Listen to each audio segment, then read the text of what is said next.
Hello friends, आप सभी का स्वागत है इस वीडियो में। तो फ्रेंड्स बात करेंगे भारत से आए क्रिप्टो न्यूज़ के बारे में। तो चलो फ्रेंड्स शुरू करते हैं।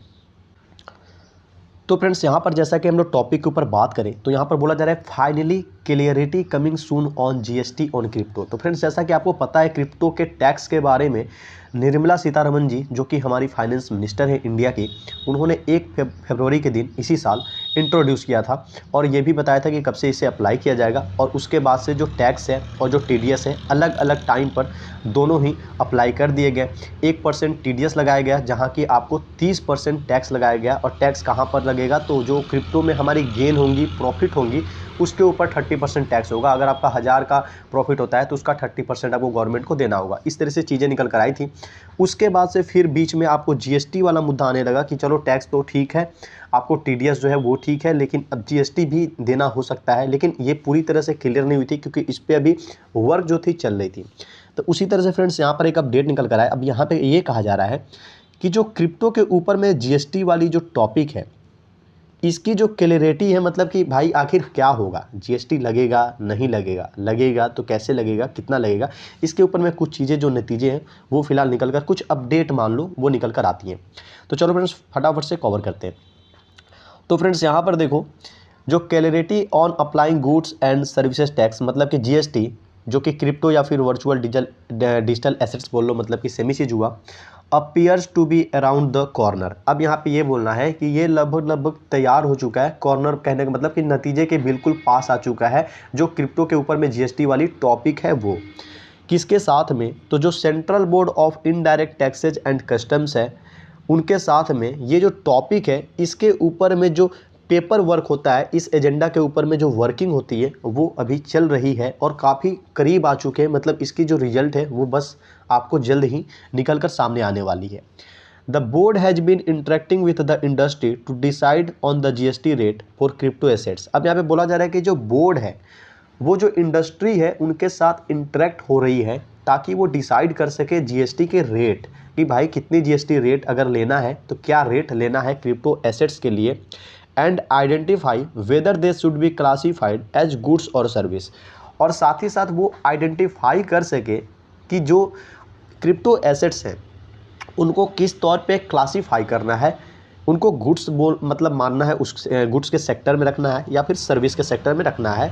अब ये किस पे डिपेंड करता है? तो जो रिलेटेड इशूज हैं यहाँ पे बोला जा रहा है, मतलब कहने का मतलब कि ये उनके वर्क के ऊपर ही रहता है वो, और जो साथ ही साथ वो इंडस्ट्री से जो अपना इंटरेक्ट करके अपना चीज़ों को समझ रहे हैं, देख रहे हैं, उसके बाद से वही डिसाइड करेंगे कि वो गुड्स में रखें या सर्विस में रखें, वो उनके ऊपर है। तो फिर थोड़ा सा और नीचे आएंगे तो यहाँ पर देखो बोला जा रहा है कि अब ये जो मूव है, ये एक्सपेक्ट किया जा रहा है कि ये सब रिलीफ जो है वो क्रिप्टो इंडस्ट्री को जो है ऑफर कर सकता है, दे सकता है। अब यहाँ पे आगे बढ़े तो which has complaint about tax notices seeking GST on the gross value of the crypto assets. एक मिनट में ये इस ऐड को थोड़ा हटा लेता हूँ। तो फ्रेंड्स जैसा कि यहाँ पर आप देख सकते हो, ये बोला जा रहा था कि जो कुछ रिलीफ है वो देखने को आपको मिल सकता है। ऐसा नहीं कि ऐसा होगा, ऐसा उम्मीद किया जा रहा है कि कुछ रिलीफ आपको क्रिप्टो इंडस्ट्री को देखने को मिलेगा आगे जो इनकी रिजल्ट आएगी। और अभी भी ये क्लियर नहीं है कि ये गुड इसको बोला जाएगा या फिर इसको आप सर्विस बोलोगे, मतलब क्रिप्टो एसेट्स को आप किस सेक्टर में रखोगे, गुड्स में या सर्विस में। और ये क्या कर रही है? तो कंपनी के साथ इंटरेक्ट करके ये डिसाइड कर रही है कि आखिर जीएसटी का रेट कितना होगा। तो फ्रेंड्स यही सारी चीज़ें यहाँ पर बताई जा रही थी। नीचे में जो ऐड है ये एक्चुअली हट नहीं पा रहा था अच्छे से, और वैसे भी ये मैंने एक और मेरे पास मतलब अभी ये टैब पे वीडियो बना रहा हूँ, मोबाइल में मैंने चेक किया है तो ये न्यूज़ नीचे ज़्यादा है नहीं, 1-2 लाइन में ये फिनिश हो गई है, बस इतना ही था। और भी कुछ अपडेट है इंडिया से, तो चलो फटाफट से हम लोग उसे देखते हैं। तो फ्रेंड्स यहाँ पे बोला जा रहा है कि जो Indian origin ex Facebook employee जो थे among those who ran crypto empire FTX, तो रिपोर्ट की माने तो सॉरी एफटीएक्स जो है उसको चलाने वालों के लिस्ट में आपको ये जो नीचे में फेस दिख रहा है ये आपको इंडिया से बिलोंग करते हैं। और ये क्या थे? तो पहले एक्स फेसबुक एम्प्लॉय, मतलब फेसबुक के ये एम्प्लॉय रह चुके हैं, और फिलहाल ये जो एफटीएक्स एक्सचेंज है इसको चलाने में जो लोग होते हैं उसमें ये इनका भी बहुत बड़ा रोल था। ये भी उसमें कुछ डिपार्टमेंट्स को देखते थे। अब इनके नाम की बात करें तो यहाँ पे बताया जा रहा है कि इनका नाम है निषाद सिंह, जो कि एक इंडियन ओरिजिन मतलब इंडिया से ताल्लुकात रखते हैं। साथ ही साथ यहाँ पर देखो तो Facebook employ was part of Sam Bankman Fried inner circle. अब जो मुख्य मतलब जो लोगों की जो टीम थी जो कि इस इंडस्ट्री को जो रन करती थी, उसमें ये भी थे जो कि क्रिप्टो एम्पायर को चलाते थे। अब थोड़ा सा फटाफट से नीचे आएंगे, इस न्यूज़ को ज़्यादा नहीं देखने वाले, बस ऐसे ही एक दिख गया तो चलो देखते हैं, इसीलिए कि सिर्फ इंडिया का मतलब ये बंदा है और इसमें ये भी बिलोंग करता था। अब यहाँ पे फिर से वही पुरानी बात को यहाँ पे बोला जा रहा है, इसलिए हम लोग इसको नहीं देखेंगे। यहाँ पर देखो तो बोला जा रहा है कि ये किस तौर पे सर्व करते थे, तो director of engineering at FTX, मतलब जो इंजीनियरिंग सेक्टर है उसकी जो डायरेक्टरशिप है वो इनके पास थी FTX का। The now a struggling crypto exchange that has seen a remarkable reversal in fortune amid worsening solvency problem. अब यहाँ पे बोला जा रहा है कि जैसा कि अभी आपको पता है कि ये क्रिप्टो एक्सचेंज किस तरह से स्ट्रगल कर रहा है और किस तरह से ये दिवालिया, मतलब कहाँ से इसकी स्थिति कितनी ख़राब हो चुकी है। अब यहाँ पे देखो तो इनके बारे में कुछ चीज़ें यहाँ पे बताई जा रही है थोड़ी बहुत, जिसको कि अब हम लोग उतना नहीं देखेंगे, बस इतना ही थोड़ा सा इंटरेस्टिंग लगा, क्योंकि अब काफ़ी ज़्यादा नीचे हम लोग आएंगे तो बहुत सारी चीज़ें देखने को यहाँ पे मिल सकती है, लेकिन उतनी ज़्यादा यहाँ पर पढ़ने की खास ज़रूरत नहीं है। तो फ्रेंड्स बात करते हैं इस वाले अपडेट के ऊपर। तो यहाँ पर देखो इंडिया की जो इन्फोर्समेंट डायरेक्टोरेट है उसने फ्रीज किया है आपको $2.5 मिलियन और अधिक, मतलब पहले से भी ये फ्रीजिंग वाली चीज़ें चल रही हैं, बट यहाँ पे इस लिस्ट में $2.5 मिलियन और ऐड हो चुका है, और ये फिर से आपको बिलोंग करता है जो क्रिप्टो में आपको गेमिंग ऐप eNuggets है उसी वाले जो केस है उसी मामले से ये जो है रिलेट करता है।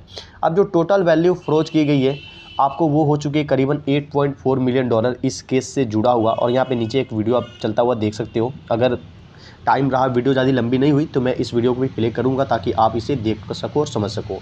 अब फ्रेंड्स यहाँ पर देखो, यहाँ पे बोला जा रहा है कि इंडिया एनफोर्समेंट डायरेक्टर EDC, चलो इसे शॉर्ट में बोलते हैं, उन्होंने आस्ट किया क्रिप्टो एक्सचेंज बाइनेंस से 150.22 बिटकॉइंस को फ्रीज करने के बारे में।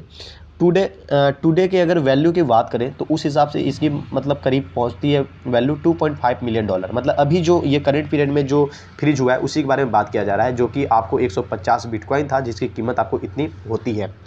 अब ये किस तौर पे इन्वेस्टिगेशन चल रही है, तो eNuggets के बारे में मैंने पहले ही बताया था, ये एक crypto related mobile gaming app है जिसमें कि मनी लॉन्ड्रिंग इन्वेस्टिगेशन चल रहा है। अब यहाँ पे जैसा कि प्रेस रिलीज हुआ है आपको फ्राइडे के दिन, और टोटल जो अभी तक वैल्यू फ्रीज हो चुकी है वो है आपको $8.4 मिलियन। अब फ्रेंड्स इसके बारे में बहुत ज़्यादा बात नहीं करेंगे क्योंकि ऑलरेडी हमने इसके बारे में काफ़ी बार मतलब बात किया है, और आपको पता है यहाँ पे बाइनेंस का नाम क्यों आ रहा है, तो इसके बारे में भी हम लोगों ने अच्छे से बात किया था। अब यहाँ पे जैसा कि देखो ईडी ने कहा कि जो मल्टीपल अकाउंट्स है more than 300 were used to launder the money. अब यहाँ पे ईडी का कहना है कि मल्टीपल अकाउंट्स है पहले तो, और वो अकाउंट के नंबर की बात करें तो वो 300 से भी ज़्यादा अकाउंट्स हैं और जिसका यूज किया जा रहा था मनी को लॉन्डर करने के लिए। अब यहाँ पे जो खान नाम आ रहा है इसके बारे में मैंने बहुत पहले जिक्र किया था।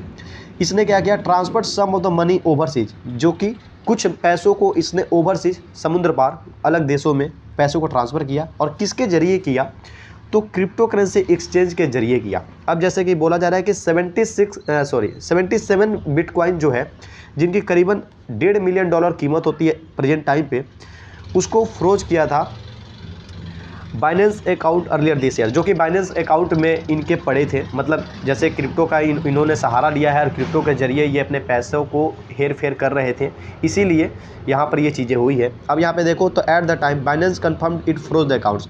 अब जैसा कि ईडी ने रिक्वेस्ट किया था बाइनेंस से कि आप जो है ये खान साहब जो है जिन्होंने मनी लॉन्डर किया या फिर गलत तरीक़ों से पैसे का हेर फेर कर रहे हैं, आपके पास मतलब आपके प्लेटफॉर्म पे भी इनके अकाउंट्स हैं, उसमें इतने BTC हैं, आप उसको फ्रीज कर दो। तो इनकी रिक्वेस्ट को मानते हुए बाइनेंस ने क्या किया, तो इनके अकाउंट को यहाँ पे फ्रीज कर दिया। जैसा कि आप इस वाले लाइन को अगर देखो तो आप चीज़ें समझ जाओगे कि ये अलग मामला है, मतलब कि इसमें जो चीज़ें हैं वो है आपको ये जो मोबाइल गेमिंग ऐप है eNuggets, इसी की सारी चीज़ें हैं, और यहाँ पे इसी के ऊपर इन्वेस्टिगेशन पिछले 2-3 मंथ से आप बोल सकते हो चल रहा है, जिसमें वजीर एक्स का भी नाम आया था। तो उस टाइम में ऐसा लगा कि वजीर एक्स इन्वॉल्व है, बट पूरी छानबीन करने के बाद क्लीन चिट दे दिया गया था कि वजीर एक्स इन्वॉल्व नहीं है, यही लोग अलग अलग प्लेटफॉर्म पर अकाउंट बना रखे हैं और हर जगह कुछ ना कुछ ये ट्रांसफ़र करते रहते हैं। तो इसलिए जहाँ जहाँ इनकी जो जो चीज़ें मिल रही हैं वहाँ पर इनकी सारी चीज़ें को जब्त किया जा रहा है, मतलब कि फ्रीज किया जा रहा है। तो चलो फ्रेंड्स अब हम लोग उस वीडियो को प्ले कर देते हैं। अगर आपको देखने में इंटरेस्ट हो तो देखना, और इस वीडियो को लाइक जरूर कर देना, और साथ ही साथ चैनल पर नए हो तो सब्सक्राइब कर देना। मिलेंगे अपने अगले वीडियो पर। Love your perspective about the Indian market, which is one of the most important markets in the world. So my impression is that India is under basically dual pressures. One is just the larger sort of market downturn that's affecting pretty much everywhere in the world, and the other are some regulatory pressures that are affecting India specifically. I'm just curious about your outlook on that and how that's affecting crypto in India.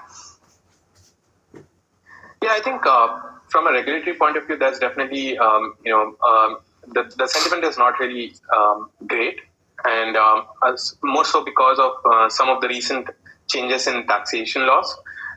But one of the things that's turning out to be leading people to be hopeful is where our finance minister recently spoke about how India is going to be getting the presidency for the G20, and one of our priorities seems to be crypto regulation.